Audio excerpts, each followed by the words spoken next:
3, 2, 1, go. Police, search warrant, police! From right, from left. I got left. Give me two. Go. Clear right! Clear up here. Clear left. Clear, small! One coming out! Blue. As you can see, it's pretty intense. You would not want to be on the opposite side of that door when these guys were coming through.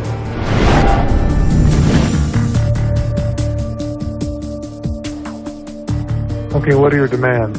I want $30,000 and a helicopter ride to Mexico. I've killed before. I'm not afraid to do it again. I will shoot to kill police officers on sight.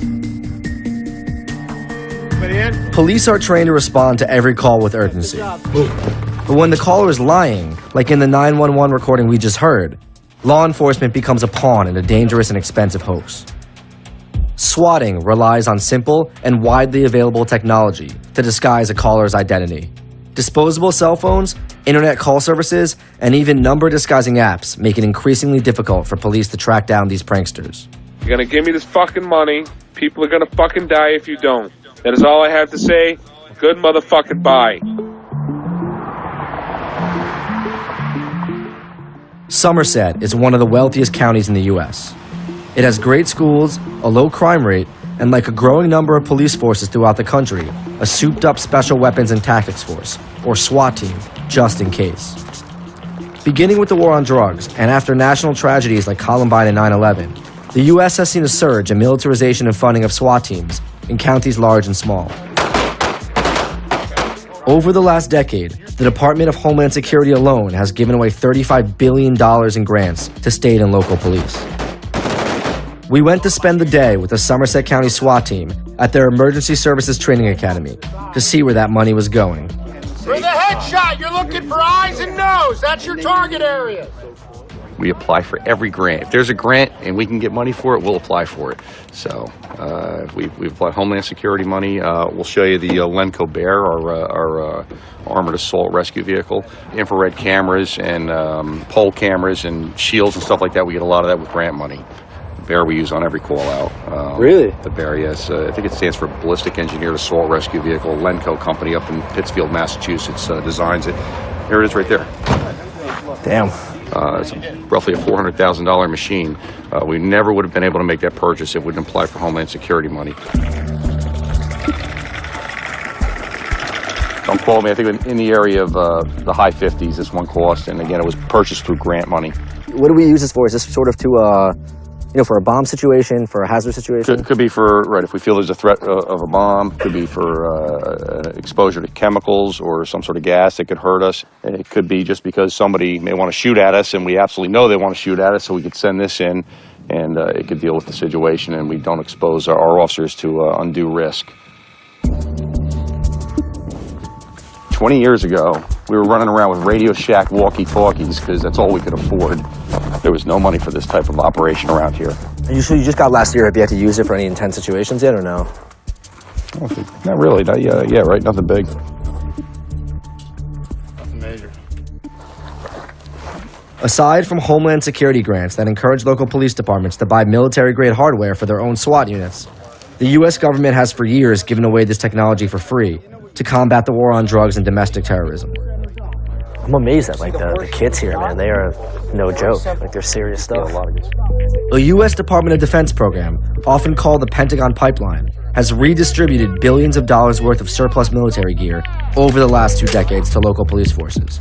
Much of it repurposed from wars overseas.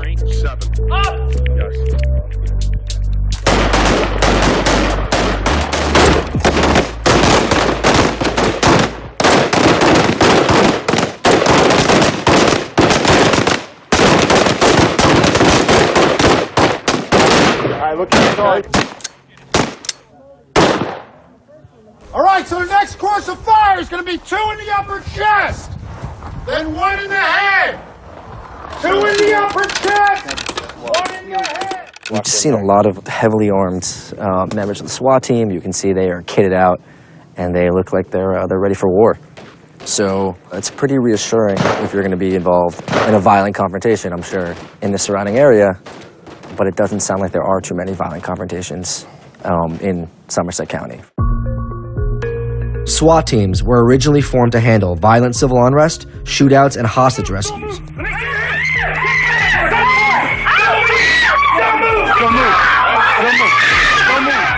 But with increased access to paramilitary equipment, the U.S. has seen a dramatic rise in the use of these tactics for low-risk warrants and non-violent drug raids as well.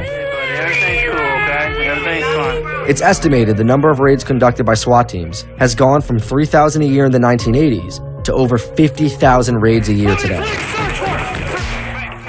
We can't be sure, as most states don't even disclose the frequency with which they deploy these forces. This lack of transparency is currently under investigation by the ACLU, which is trying to find out how often police use war tactics and weaponry in American neighborhoods, and to what extent federal funding is incentivizing this trend.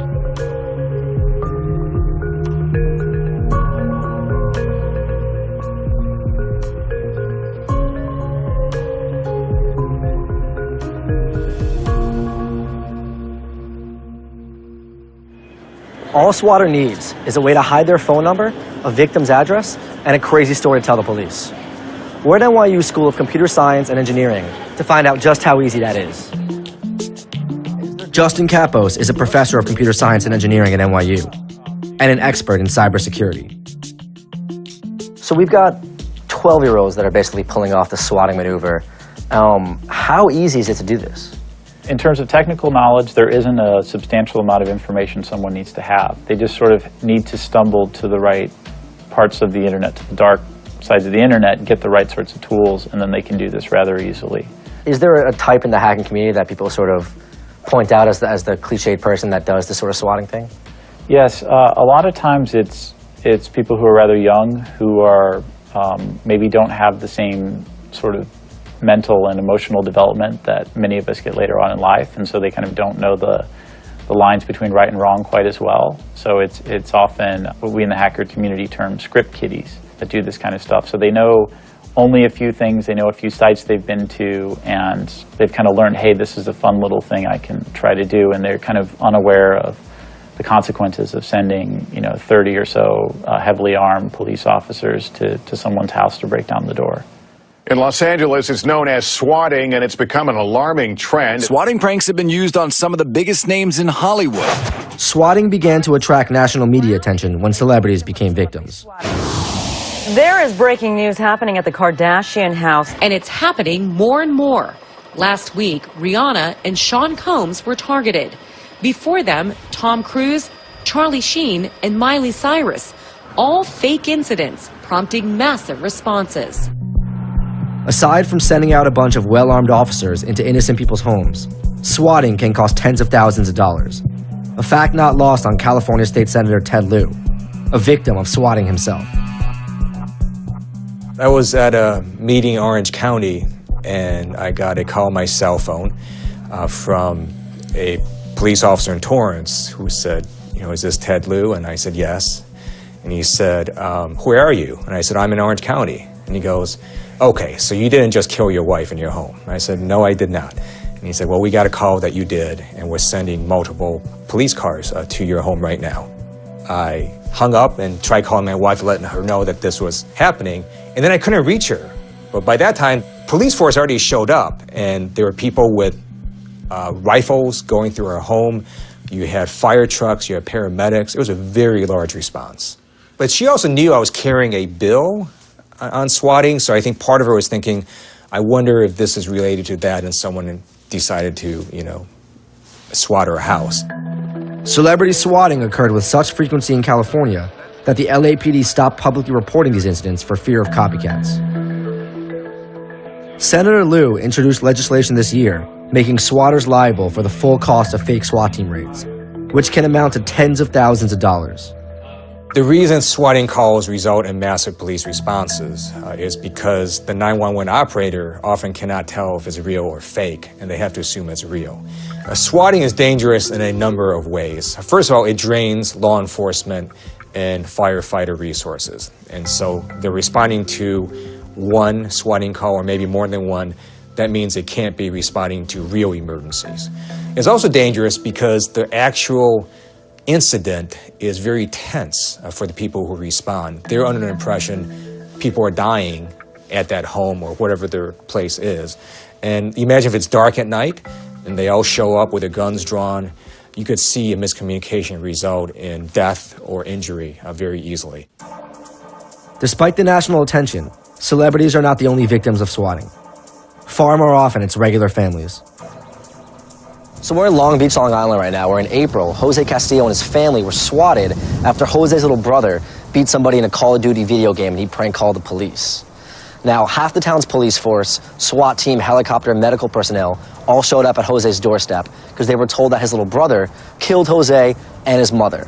We're gonna go talk to Jose and see how it feels on the other side of swatting. This is a high-stakes, high-danger prank. Celebrity homes have been hit by it, and now some innocent victims in the news in suburban New York, inside their own home.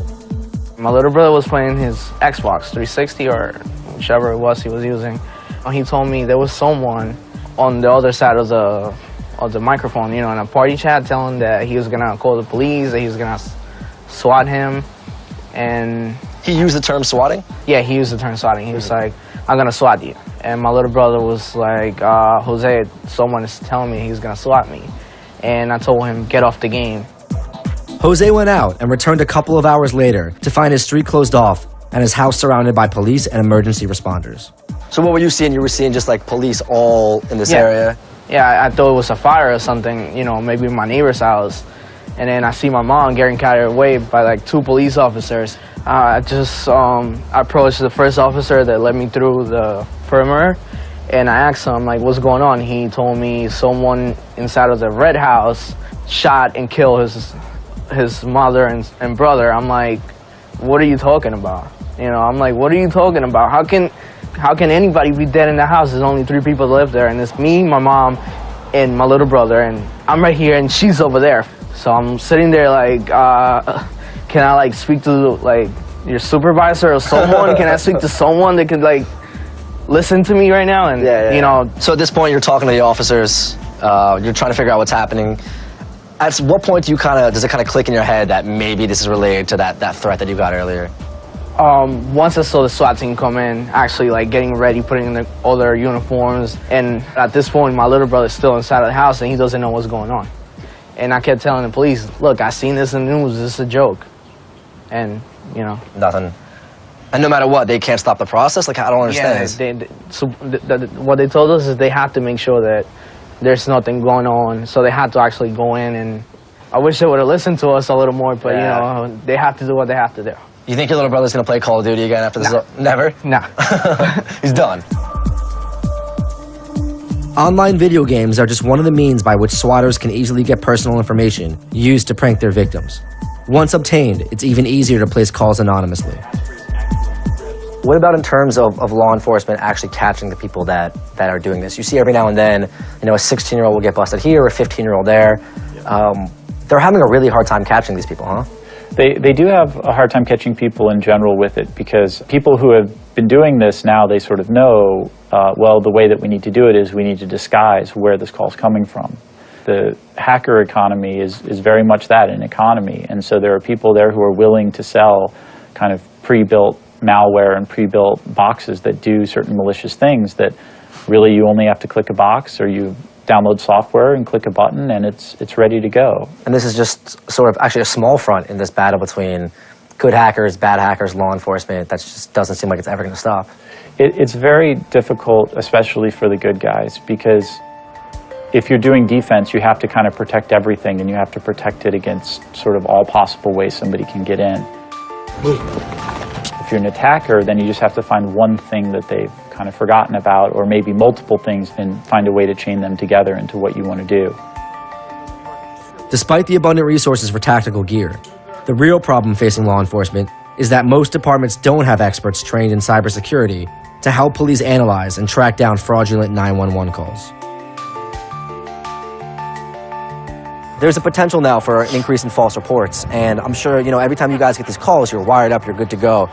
Do you think if there's a lot of these, is it going to change how you guys respond to certain calls? I think our response protocol is going to have to be tightened up, tweaked a little bit. I'm hoping maybe legislation on either the state or national level and focusing on this from an investigative and prosecutorial standpoint will help to abate it and cause it to stop. But if it doesn't, yeah, we're certainly going to have to look at the way we respond, the way we dispatch our team, maybe a little closer analysis of the initial call when it comes in to make sure it's a real call. They're going to have to really analyze that call and maybe put devices in place to say, is this a real job or is this a case of swatting, which I hope stops.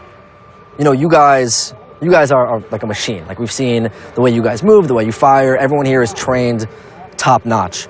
Some people might look at this and look at Somerset County and say, is all this necessary? I mean, you guys have, you know, these robots and these tanks and whatever, and like top notch kits, and they might look at it and say, you know, do we really need this in suburban New Jersey? How would you address those people? I would ask somebody that maybe suffered a loss because of not having this service, and I would focus on them and ask them to answer that question. I would say, well, you know, a SWAT team wasn't available when you really needed it, or a police officer wasn't available when you really needed it, or an ambulance didn't get there when you really needed it, and what happened, and how does that make you feel? And if your child was in a school that was suddenly under attack by some random actors, do you want them coming to help your kid, or do you want no one to show up? That's what I would say to them. In an age where a teenager with a cell phone can incite chaos, there is no doubt authorities need to re-examine their strategy in combating technology with brute force. Who knows what could happen if people start using these methods with more malicious intentions than just pranks?